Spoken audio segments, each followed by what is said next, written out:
Hello friends, welcome to my YouTube channel learn with Arijit. আজকের ভিডিওটি অত্যন্ত গুরুত্বপূর্ণ একটি ভিডিও।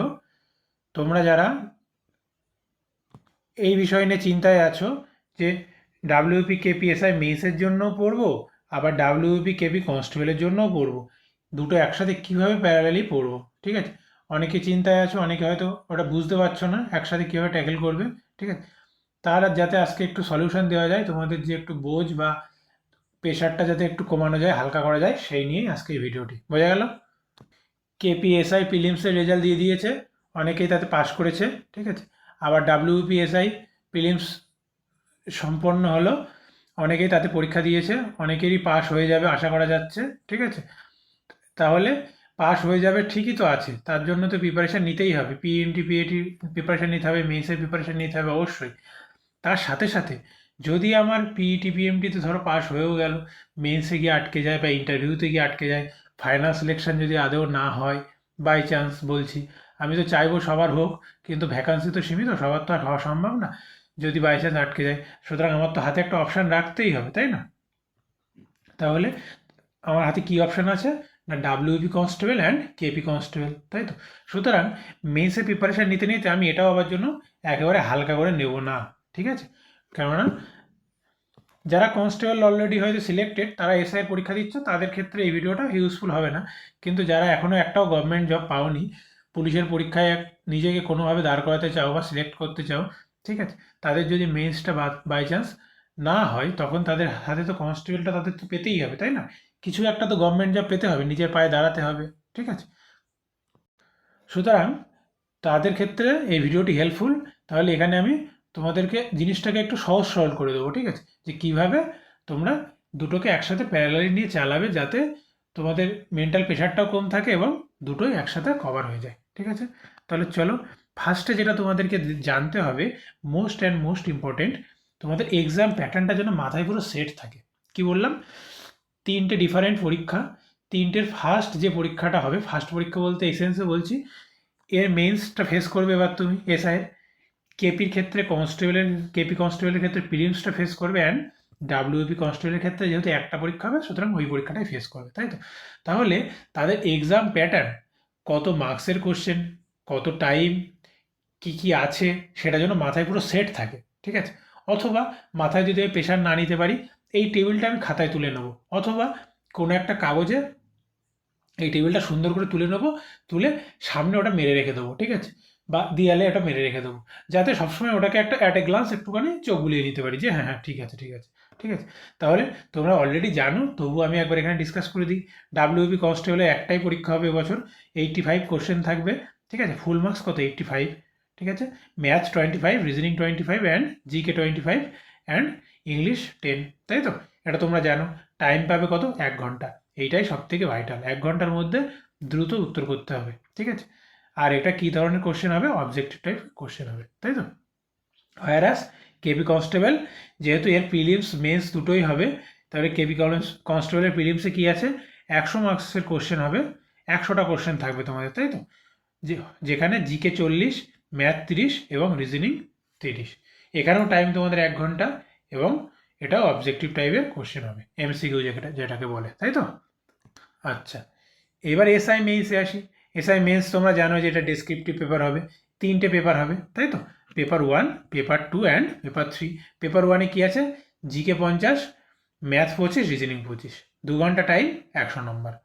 পেপার 2-তে কী আছে? ইংলিশ 50 নম্বরের, 1 ঘন্টা টাইম। পেপার 3-তে কী আছে? বাংলা 50 নম্বরের, 1 ঘন্টা টাইম, ঠিক আছে? এইবার এখানে এই দুটো যেহেতু কনস্টেবলের পরীক্ষা, এবং দুটোতেই যেহেতু অবজেক্টিভ টাইপের কোশ্চেন আসবে, এই দুটোর মধ্যে তোমরা মিল কোথায় কোথায় পাবে? না, এখানে ম্যাথ আছে, এখানে রিজনিং আছে, এখানে জিকে আছে। সিমিলারলি কেপি কনস্টেবলে ম্যাথ আছে, জিকে আছে এবং রিজনিং আছে। তাহলে এই টোটালটা কিন্তু এই দুটো কনস্টেবলের পরীক্ষায় মিল আছে, তাই তো? শুধু ইংলিশটা 10 নম্বরের ডাব্লিউবি কনস্টেবলে তোমাদের এক্সট্রা আছে, তাই তো? তাহলে এই ইংলিশটা আবার কোথা থেকে এই ইংলিশটা হেল্প হবে? এসআই মেইন্সের যেখানে আমি ইংলিশ প্র্যাকটিস করব, সেখান থেকে আবার এই ইংলিশটাও হেল্প হয়ে যাবে। বোঝা গেল? এইবার কি, এখানে যে জিকেটা পড়তে হবে, সেই জিকেটাও এই দুটো প্রায় রিলেটেড কিছুটা আছে, ঠিক আছে? ম্যাথটা এখানে ডেসক্রিপটিভ লিখতে হবে, রিজনিংটা পুরো আলাদা, কারণ রিজনিং তোমরা এতদিন এমসিকিউ আকারে করে এসছো, রিজনিংটা একটু ডেসক্রিপটিভ পেপার কী করে লেখা শিখতে হয় সেটা শিখতে হবে, ঠিক আছে। আচ্ছা, ইংলিশের ক্ষেত্রে এখানে ডেসক্রিপটিভ পেপার আছে জানো, কিন্তু ভোকাবুলারি সেকশন তোমাদের এখানেও কাজে লাগবে, ডাব্লিউপি কনস্টেবল মেইনসেও কাজে লাগবে, তাই না? মেইনসের জন্য ভোকাবুলারি তোমাকে সিনোনিমস মুখস্থ করতে হবে, ইডিয়মস, ওয়ান ওয়ার্ডস, ঠিক আছে। তারপর এখানে তোমাদের কি আসতে পারে, এই 10 নম্বরের মধ্যে তোমাদের ফিল ইন দ্য ব্লাঙ্কস, ভেজাল ভার্ব, এগুলো আসতে পারে। সেখানে কিন্তু এসআই মেইনসেও এটা আসতে পারে, অসম্ভব কিছু না, ঠিক আছে। সুতরাং ইংলিশটা এই দুটোর মধ্যে মিল আছে, কিছুটা কিছু সাহায্য করবে। এখানে যেটা আছে ডেসক্রিপটিভ রিপোর্ট আর প্রেসিটা আছে, ঠিক আছে। বাংলাটা কনস্টেবলে আর নেই, এটা মেইনসে আছে শুধু। এখানে তোমাদের একটা প্রতিবেদন লিখতে হবে এবং ট্রান্সলেশন দেবে, বোঝা গেল? আচ্ছা, এইবার সেপারেটলি আস্তে আস্তে বলি এবং একটা জিনিসটা আলোচনা করি, ঠিক আছে। আচ্ছা, ফার্স্টে যদি আমি আসি এখানে তোমাদের, ফার্স্টে জিকে, ঠিক আছে। জিকের কথা যদি বলি, সিলেবাস মোটামুটি একই, ঠিক আছে। নর্মালি কি স্ট্যাটিক জিকে সবার আগে ইম্পর্টেন্স দিতে হবে, গুরুত্ব দিতে হবে। তারপরে history, geography, science and polity, এই 5টা সবথেকে বেশি গুরুত্বপূর্ণ। তারপর যদি সময় পাই অবশ্যই কারেন্ট অ্যাফেয়ার্স করবো। কারেন্ট অ্যাফেয়ার্সের ওয়েটেজ কিন্তু ডাব্লিউবিতে কম আসে, ঠিক আছে। যেখানে যার ওয়েটেজ বেশি আসে সেখানে তার ওয়েটেজ দিতে হবে। ডাব্লিউবিতে কারেন্ট অ্যাফেয়ার্স ইন জেনারেল কম আসে, ঠিক আছে। সুতরাং আগে ওইগুলো রেডি করতে হবে, পরে কারেন্ট অ্যাফেয়ার্স। আচ্ছা, এখানে বিষয়টা কি বলবো, একই পরিশ্রম করলে সব পরীক্ষার জন্য তোমার এখানে উপকার হবে, ঠিক আছে। কনস্টেবল যে দুটো আছে ডাব্লিউপি এবং কেপি, তাদের তো অবজেক্টিভ কোশ্চেন আসে, ওখানে তো হয়ে যাবে এক পড়াশোনায়। শুধুমাত্র মেইনসের ক্ষেত্রে কি হবে, তোমাদেরকে এখানে যেহেতু এসিকিউ টাইপের কোশ্চেন আসে বা প্রিভিয়াস দুটো পেপারে এসছে, প্রিভিয়াস যে ডাব্লিউপিএসআই হয়েছে এবং প্রিভিয়াস যে কেপিএসআই হয়েছে, সেখানে এসিকিউ টাইপের জেনারেল অ্যাওয়ারনেস এসছে। বা এবার যদি একটু বড় কোশ্চেন মনে করে দেবে, হয়তো একটু টিকা আকারে দিতে পারে, যে 4 নম্বরে একটা টিকা দিয়ে দিল, ঠিক আছে, এমন দিতে পারে। পুরোপুরি হাল ছেড়ে না দিয়ে একটু একটু সামান্য এলোবোরেটলি প্র্যাকটিস করে যাওয়া ভালো, ঠিক আছে। তাহলে জিকে একই জিনিসই তোমাকে পড়তে হবে, শুধু মেইনসের জন্য কি একটু বর্ণনামূলক যে বইগুলো আছে সেখান থেকে একটু ডিসক্রিপটিভ পেপার পড়তে হবে, ঠিক আছে। ডিসক্রিপটিভ মানে লেখাগুলো বড় করে একটু 2-4 লাইন যাতে কোনো একটা জিনিস নিয়ে মনে থাকে, কি 5 লাইন মনে থাকে, ঠিক আছে, সেইটা পড়তে হবে। তোমরা এর জন্য তরুণ গোয়েলের একটা বই আছে, ওটা দেখতে পারো, ডেসক্রিপটিভ মানে ডেসক্রিপটিভ বলতে থিওরিটিক্যাল যে বইটা, ঠিক আছে, অবজেক্টিভ না, থিওরিটিক্যাল। আর হলো ক্র্যাক ডাব্লিউসিএস এর যে বইটা আছে, থিওরিটিক্যাল আছে ওখানে ডাটাগুলো, ঠিক আছে, ওইগুলো দেখতে পারো। আচ্ছা, তাহলে আলটিমেটলি কি বলতে চাইলাম, যদি তুমি মেন্সকে টার্গেট করেও পড়ো, তাহলেও তোমার ডাব্লিউপি কনস্টেবল এবং কেপি কনস্টেবলের জিকে ওতে তোমার কভার হয়ে যাবে। তাহলে জিকের চাপটা নিশ্চয়ই একটু কমলো, ঠিক আছে। মানে এক সিলেবাস একইভাবে পড়াশুনো করলে মোটামুটি সব কটাই কভার হয়ে যাবে। এবার ম্যাথে আসি, ম্যাথে কী করবে, এই ভিডিওটা কারা দেখছো, অবভিয়াসলি যাদের ডাব্লিউপিএসআই মেন্সও আছে এবং কেপি কনস্টেবল এবং ডাব্লিউপি কনস্টেবল পরীক্ষা আছে, তাই তো। তাহলে আমি এখানে তোমাদের ধরে নেব, তোমরা যেহেতু ডাব্লিউপিএসআই এর প্রিলিমস দিয়েছো, আমি ধরে নেবো যে ম্যাথ তোমাদের মোটামুটি রেডি ছিল, ঠিক আছে। কোনো কোনো কিছু অধ্যায় যদি বাদ থাকে সে ব্যাপার আলাদা, মোটামুটি রেডি ছিল। তোমাদেরকে এখন কি করতে হবে, ম্যাথের জন্য বেশি প্রেশার নিয়ে লাভ নেই, তোমাদের সপ্তাহে মিক্সড প্র্যাকটিস সেট করতে হবে। কটা, সপ্তাহে 2টো কি 3টে ম্যাথের, রিজনিংয়ের, ম্যাথের 2টো বা 3টে তোমাদের মিক্সড প্র্যাকটিস সেট করতে হবে, যেখানে ধরো 25 কোশ্চেন থাকে, ঠিক আছে। দেখবে আমি আমার চ্যানেলে 7-8টা 9টা মনে হয় 7-8টা মিক্সড 25 কোশ্চেনের একটা করে ভিডিও আপলোড করেছি, ঠিক আছে। তার পিডিও আমার টেলিগ্রাম গ্রুপে আছে, ওখান থেকেও চাইলে দেখতে পারো, ঠিক আছে।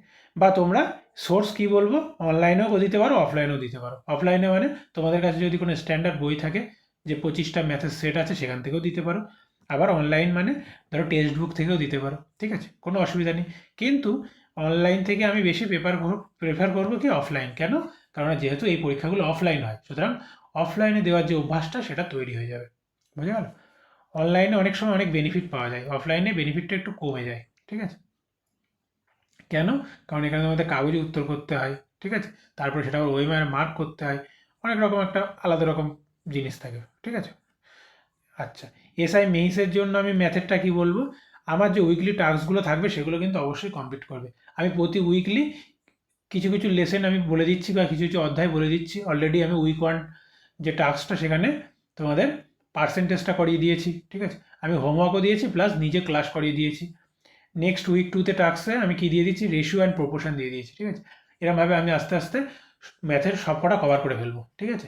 আমি নিজেও করাবো প্লাস তোমাদেরও টাস্ক দেবো। এটা করতে পারো, অথবা তোমরা কি করতে পারো, অধ্যায়ভিত্তিক ডেসক্রিপটিভ ম্যাথস যদি মনে করো তোমরা নিজেরা করতে পারবে, অবশ্যই করবে, কোনো ব্যাপার না। আমার ভিডিও দেখতে হবে এমন কোনো কথা নেই। তোমরা নিজেরা করবে, খাতা তৈরি করবে, ফ্রেশ খাতা তৈরি করবে, সুন্দর করে প্রতিটা অধ্যায়ভিত্তিক ক্লাস এই অঙ্ক করে রেখে দেবে, যাতে তোমাদের ফাইনাল যখন মেন্স পরীক্ষা হবে তার আগে যাতে ওগুলো একটু চোখ বুলিয়ে বা রিভিশন করে যেতে সুবিধা হয়, ঠিক আছে? তখন তো আর তোমার 10-15টা লেসনের 2টো করে 3টে করে কোশ্চেন করা সম্ভব হবে না, টাইম পাবে না অত, ঠিক আছে? তাহলে নিশ্চয়ই জিকে আর ম্যাথের জায়গাটা বুঝতে পারলে, ঠিক আছে? তারপরে আসি, তারপরে রিজনিং ম্যাথের মতো সেম বলবো, সপ্তাহে 2 থেকে 3টে তোমরা মিক্সড প্র্যাকটিস সেট দেওয়ার চেষ্টা করবে, অনলাইন বা অফলাইন দুটোই দিতে পারো, যেটা তোমাদের ইচ্ছা। আর মেন্সের জন্য কি বলবো, মেন্সের জন্য আমার উইকলি টাস্ক কমপ্লিট করবে, ঠিক আছে? যদি না করো কোনো অসুবিধা নেই, তোমাদের নিজেদের আলাদা আলাদা প্রিপারেশন স্ট্র্যাটেজি থাকতেই পারে। তোমরা অধ্যায়ভিত্তিক কিন্তু অবশ্যই ডেসক্রিপটিভ ম্যাথের খাতা তৈরি, ম্যাথ না সরি, ডেসক্রিপটিভ রিজনিংয়ের কিন্তু খাতা তৈরি করে রাখবে, ঠিক আছে? কেননা ফাইনাল পরীক্ষার আগে বা যখন তোমাদের মেইনস হবে তার আগে কিন্তু এই খাতাগুলোই তোমাদের রিভিশন দিতে কাজে লাগবে, ঠিক আছে? সুতরাং ফ্রেশ খাতাটা যেন তৈরি থাকে। আশা করছি এই পর্যন্ত তোমাদের বুঝতে পারলে আর কোনো অসুবিধা নেই ম্যাথ, রিজনিং এবং জিকে, ঠিক আছে? নেক্সট আসি ইংলিশ। ইংলিশের জন্য কি বললাম, এখানে আমি যদি ডাব্লিউপিএসআই মেইনসকে টার্গেট করে পড়ি, ডাব্লিউপি কনস্টেবল অনেকটা এখানে কভার হয়ে যাবে, ঠিক আছে? কেন? কারণ ভোকাবুলারি সেকশনটা এখানে আমাকে করতেই হবে, ঠিক আছে? ভোকাবুলারি সেকশন, গ্রামার করতে হবে, রিপোর্ট প্রেসিটা যদি বাদও দিই, ঠিক আছে? ভোকাবুলারি সেকশনের মধ্যে এখানে তোমাদের ইডিয়মস, ওয়ান ওয়ার্ড, সিনোনিমস, ঠিক আছে? এগুলো তো করতেই হবে। তাছাড়া অনেক সময় ফ্রেজাল ভার্বও দিয়ে দেয়, এখানে ফিল ইন দ্য ব্লাঙ্কসও দেয়, ঠিক আছে? যেটা তোমাদের ডাব্লিউবি কনস্টেবলেও আসতে পারে, ঠিক আছে? তাহলে এখান থেকে ওখানে কিছুটা কভার হয়ে যাবে, ঠিক আছে? আচ্ছা, এখানে এক্সট্রা যেটা করতে হবে ওটা অবশ্যই করতে হবে, ভেরি ভেরি ইম্পর্টেন্ট। রিপোর্ট অথবা প্রেসি আসে, রিপোর্টের অর্ডে প্রেসি দেয় এবং ট্রান্সলেশন দেয়, ঠিক আছে? এইটা ভেরি ভেরি ইম্পর্টেন্ট। এই দুটোকে ভালো করে প্র্যাকটিস করতে হবে, রপ্ত করতে হবে তোমাদের, তাই তো? কীভাবে করবে, আমি যে উইকলি টাস্কগুলো দিচ্ছি সেখানে আমি রিপোর্ট বা প্রেসি দিয়ে দিচ্ছি এবং ট্রান্সলেশন দিয়ে দিচ্ছি, সেই টাস্কগুলো কমপ্লিট করতে পারো, ঠিক আছে?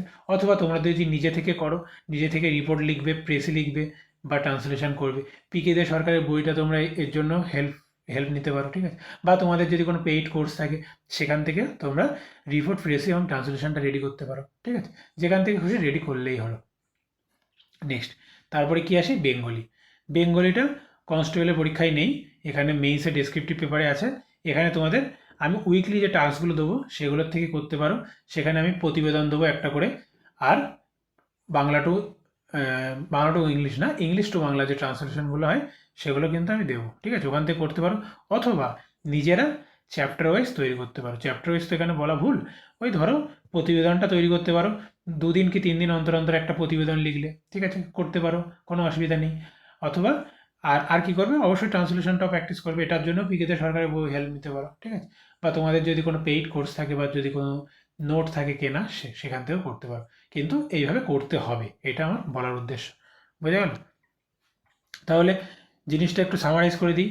জিকে কি বললাম, সব কিছুর জন্য মোটামুটি একই পড়াশুনো, মেইনসের জন্য একটু এলাবোরেটলি পড়লে ওগুলো মোটামুটি ভালো করে কভার হয়ে যাবে, ঠিক আছে? আচ্ছা, ম্যাথের জন্য কি বললাম, আমার যে উইকলি টাস্ক আছে সেইগুলো করলে মেইনসের জন্য এনাফ, ঠিক আছে?